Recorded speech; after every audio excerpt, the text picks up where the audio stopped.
What is up, guys? I do hope you're well. My name is Mark and today we're looking at rslash entitled parents. If you're new here, please consider hitting that like, that subscribe, and maybe that notification bell. And just to mention on the notification bell, if you are new, when you click that notification bell you will get 3 options. If you click always, it will always notify you when I post a new video. This is super important if you want to be notified every time because YouTube is really flaky. And with that being said, let's get straight into today's stories. Our first story is from That Framer Dude. Entitled family verbally abused my 9-year-old daughter, calling her fat and worthless. I lose it. Obligatory on mobile. Sorry for formatting issues, and English is my first language. Okay, so for some background, I'm a father of a 9-year-old girl who's my whole world. Her mother and I split up 3 months after her birth when I found out she had been cheating. Naturally, I got a DNA test and thankfully she was mine. Problem is, her mother doesn't care about her health. She feeds her whatever she wants and gives her coffee and donuts for breakfast sometimes. It's a mess. I've called CPA and the police in the past for wellness checks, but it's gotten me nowhere. Since she was about 4, she's had weight issues. Now onto the story that happened an hour ago. Cast EK1 entitled Kid 1, about 13 to 14, EK2 entitled Kid 2, same age and honestly they look like twins but definitely brothers, EM entitled Mother, ED entitled Father, MD my little girl, me. So my daughter is aware she's overweight, she's teased constantly at school and I've made a habit to visit her at least 3 times a week for lunch as she always asks me to come in so she can eat lunch in peace from the bullies. This weekend was her weekend with me, and she's taken a liking to basketball, which I think is great, and she asked me this morning to go to the park down the road in our community to shoot some baskets with her. Of course, I say yes, and we go. When we get there I park and immediately notice 2 kids, EK1 and 2, sitting at one of those park tables, cussing and throwing a basketball back and forth at each other. I pay them no mind and we walk up to the court that isn't being used. I notice 2 adults who end up being our entitled parents. About mid-30s, sitting on a park bench about 30 feet away, smoking and messing around on their phones. We start shooting, and she's having fun when I hear it. EK1 says, "Get the hell off our court, fat ass. We're about to use it, and you're too fat to play anyways. Look, you can't even make a shot." My daughter is 9, and still learning mind you. EK2 says, "Yeah, maybe go home and use a treadmill." And they both start laughing. Now they said this with me right in front of them, and I'm pissed. I'm a big guy, about 6'1", 190 pounds, and unlike others, I don't like confrontation, but I'm not scared to engage if necessary. I say, okay, both of you kids, watch your damn mouths and do not insult my daughter again. You really think that's okay? Insulting someone on something so sensitive and think it's a laughing matter? Your parents are doing something wrong. That's when the parents, who were still at the bench near me, joined in on the fun. For them at least. EM said, "Who the hell do you think you are? Why are you yelling at my sweet boys?" ED said, "Yeah, you better watch what you say, dude." I say, "Your precious boys are standing here insulting my daughter and calling her fat. You two really think that's okay? To insult a child younger than them over something she's already bullied about at school? We're here trying to get some exercise in and play some basketball and just have fun. I don't need to deal with you and your little punk ass boys insulting her." Entitled Mum looks at me without blinking. Like what I said was the specials at a restaurant. EM said, "So what's wrong with what they said? Look at her. She is fat, isn't she? They're being honest. She shouldn't be here." What the fuck? ED said, "Yeah, they're doing a favour. She's just embarrassing herself. I mean, look at her." Then they all start laughing. Literally 2 teens and 2 adults laughing at my little girl when she's standing behind me and trying so hard not to cry. I lost my shit. I said, "Alright, listen, you two," pointing at the parents, "are fucking trash, so they're being honest, and that's okay. Alright, fine. Here's some honesty. Your sons are punk-ass bullies, and I promise you, eventually another kid will stand up for themselves and knock their teeth out. I, as a normal adult, fucking despise bullying. You two are shit parents thinking what your kid's doing is acceptable." ED says, "Watch what you say to my wife and sons. Your daughter is fat. Deal with it." My daughter says, "Yeah, and you are a mean man, and you shouldn't say these things to people." She is crying, and I'm pissed and even more upset at this. I say, "Watch what I say." Or what, bud? What are you going to do? You and your perfect little family seem to think honesty is alright, no matter what form, so I'm telling you, you're all just bullies, and unlike my daughter, I'm an adult and I won't put up with any more of your bullshit. Especially if you say another word to my daughter, I swear you'll regret it. I was maybe 3 inches from the father's face when I said this. Looking back, maybe I shouldn't have said you'll regret it, but I was pissed and in protection mode. Edie just stares at me without moving for 10 seconds, with me not moving.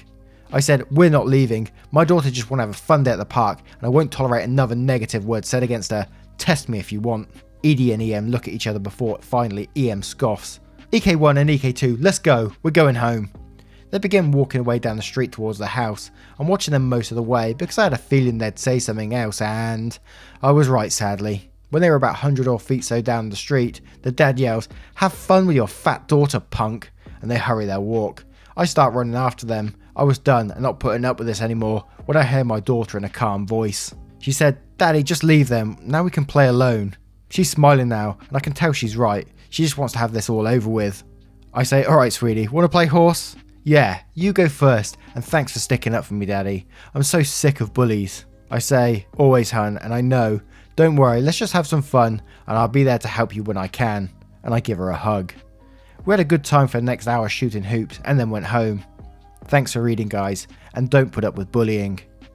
Edit. Thank you guys who gave me the awards, and everyone for their kind words and support. If you're someone who's dealing with bullying, you're not alone, and don't forget that. Be the bigger person and know that if they're bullying you, you're in control. They're trying to elicit a reaction from you, and it's up to you to give them the satisfaction. I'd help you all if I could, genuinely. Also, all of you saying fake, there are always some on all posts. I wish it was, but it wasn't. Our next story is from Master Havoc. My aim gets hit with reality regarding COVID-19 and Asians. Hey guys, I've been writing a lot of stories how my mother has been handling the COVID-19 situation. For a mini recap, she's told me not to go to Shenyuan, a Chinese stage play, of risk of being infected, threatening to bar me from the house if I go to Chinatown, and questioning me if I'm sitting by Asians on the train. Now this is a success story as my mother recently watched a news report that detailed the harassment, racism and bullying the Asians were suffering during this whole situation. My mother was disgusted by what she saw. She nearly cried that Asians in America were buying guns because they feared for their life due to the threats they were getting. She wanted to throw her phone when she saw a black person try to disinfect a young Asian man minding his business. My mother even felt bad that a lot of Chinese-owned businesses were losing money because of the whole thing. I said after the report was over, "I thought you were giving me the reality. Mum, this is the reality. You saw it. That is the reality of many Asian Americans in this country. I was just trying to keep you safe. I didn't know it was this bad. I'm sorry." We hugged after that, and she said sorry to me because I was right.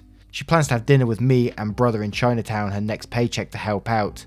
I should mention she compared what she saw to me to being black many years ago in America. We're black, by the way. I'm just happy my mother woke up and finally saw the truth for once, and not what she thought was the reality. I feel a lot of dumb things you're seeing with COVID-19 is people creating their own theories and fears in their head. It's not the media telling them, but something in their mind to assume it. Oh yeah, COVID-19. There's a lot of crazy stuff going on. I mean, I was literally in the supermarket yesterday and the shelves were completely empty. And I'm not talking about normal, like your all the fresh stuff was all gone. The milk was all gone. Tomato ketchup was gone. What are people doing with all the ketchup? I mean, come on, man. I've mentioned it before. There's a lot of elderly at the moment out there struggling to get supplies because everyone's panic buying this shit up. One golden thing I saw yesterday on the news though was a guy, when he saw COVID-19 start happening, he went state to state and bought all the hand sanitizers out and was putting it on Amazon. He said up to $60, and Amazon took his listings down and fucked him over. He's now planning to donate all his hand sanitizer to charity. I don't know if he's trying to just like worm his way back into the community, but fuck that guy, you know. Our next story is from Throwaway Reddit. If you're scared, you should stay home. Excuse me, on mobile, and all that good stuff. This happened about 3 hours ago today. To start out, it's my child's spring break. Originally, I was supposed to be enjoying a hockey game in MN, I'm assuming Minnesota, and taking my little girl to Mall of America. We had plans to stay at Red Wolf Ridge. We booked back at the beginning of January, so coronavirus wasn't even a blip on the radar. Well, over the last couple of weeks, going anywhere near the MOA became a worse and worse idea, and I sure as heck wasn't looking forward to hanging out at a resort full of kids. Well, then the NHL cancelled the rest of the season, and it was a godsend, or a sign, or whatever, so I cancelled the game ticket, fuck you Ticketmaster, and cancelled the hotel. Well, my little girl is devastated, so I start thinking where else we can go, and boom, I got it. I take her to the Black Hills Terry Peak and go skiing for her first time. It's a great idea, everyone is wearing gloves and balaclavas, so I thought. On to the story. We just finished up our lessons and we're hungry and thirsty. Enter Karen McCuntface. My daughter and I are enjoying a meal at our table by ourselves, and all the way across the other side of the table sits Karen, her soulless ginger crotch goblin, and her husband. We're far enough away from everyone we don't have to worry. Again, so I thought. They're getting up and getting their stuff together, and soulless ginger crotch goblin decide to come right over to our table and start blowing raspberries at us.